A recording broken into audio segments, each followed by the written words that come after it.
Actually তোর সঙ্গে আহ, শুরু করাটা খুব ডিফিকাল্ট, কারণ তোর কাজের পরিধিটা এত ভাস্ট।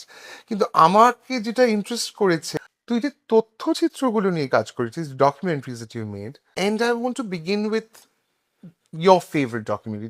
তুই যে কাজটা করতে গিয়ে আহ, নিজেকে সবসময় চ্যালেঞ্জ করেছিস, এরকম কোনো একটা কাজ, সেটা নিয়ে আমরা যদি আলোচনা শুরু করি। সব থেকে ইন্টারেস্টিং একটা mid point of my career, তারপর থেকে আমি যেটা বলি হুম, হুম, সিস্টেম্যাটিক ফিল্ম মেকিং এ আমি হয়তো তার কয়েক বছর পরে এলাম, যেটা আমি 2013-তে শুট করেছিলাম। হুম।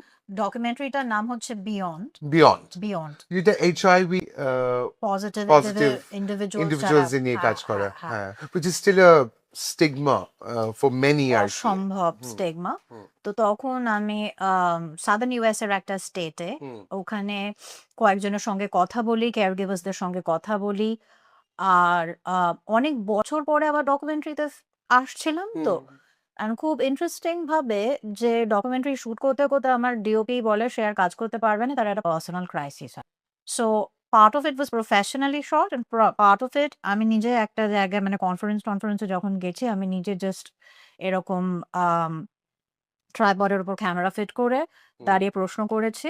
সম্পূর্ণ জিনিসটা আমি তখন যে ইউনিভার্সিটিতে আমি পড়াতাম হুম, তার হুম, বেসমেন্টে হুম, বসে আমি এডিট করেছি। Hmm, hmm. Such a long drawn process and I am not a professional editor, কিন্তু কাজটাকে আমার দাঁড় করাতে হবে। বাহ। তো এভাবে দেখতে গেলে ওটা ছিল one of my favorites because ওটা আমাকে না অনেক সাহস দেয় যে আমি যদি এই জিনিসটা করতে পারি, হুম, এই মানুষগুলোকে যদি আমি ভয়েস দিতে পারি হুম, নিজের যা টেকনিক্যাল নলেজ সেটাকে দিয়ে, তার মানে হুম। আমি আরো নানান ধরনের কাজ করতে পারি।